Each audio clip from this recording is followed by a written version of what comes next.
আল্লাহ রাব্বুল আলামিন বলেন তারা চাই মুখের ফুৎকার দিয়ে আল্লাহর প্রজ্বলিত এই নূরটাকে তারা নিভিয়ে দিতে চায়।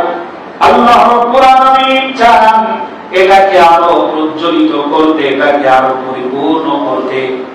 আমরা দেখতে পেলাম বিগত 15টি বছরের ভিতরে ইসলামী আন্দোলন যারা করেন ঘর থেকে তাদেরকে ধরে নিয়ে হত্যা করা হয়েছে, চোখ তুলে নেওয়া হয়েছে, হাত কেটে দেওয়া হয়েছে, বাবাকে খুঁজে পায় নাই বলে সন্তানকে ধরে নিয়ে গেছে, স্ত্রীর উপরে নির্যাতন করা হয়েছে। আল্লাহ তার নূরটাকে প্রজ্বলিত করতে চায়।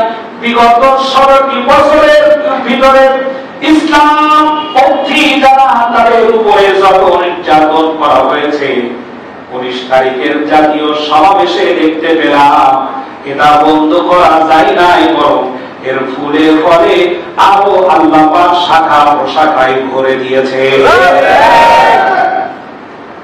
শেষ করা গেছে না।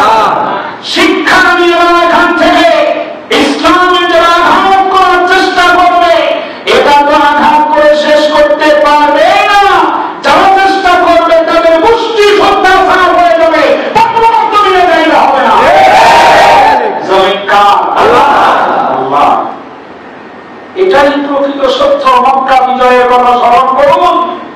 মক্কার তদানীন্তন সময়ের লীলাবেলা মুহাম্মদ করুন সাল্লাল্লাহু আলাইহি ওয়াসাল্লাম তার বংশালীদেরকে এমন কোন নির্যাতন নাই যা করা হয় নাই।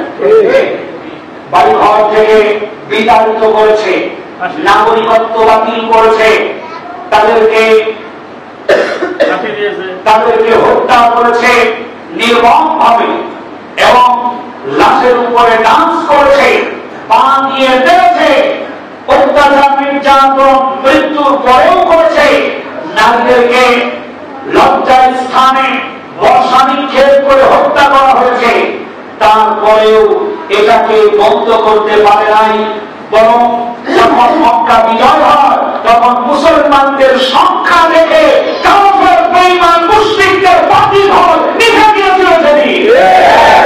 আমরা সেটা দেখতে পেলাম 19 জুলাই জাতীয় সমাবেশে ইসলামী আন্দোলন এবং জামাত ইসলামী সমাবেশ যখন হয়, এই দুটো সমাবেশে আমরা লক্ষ্য করলাম ইসলামটাকে যারা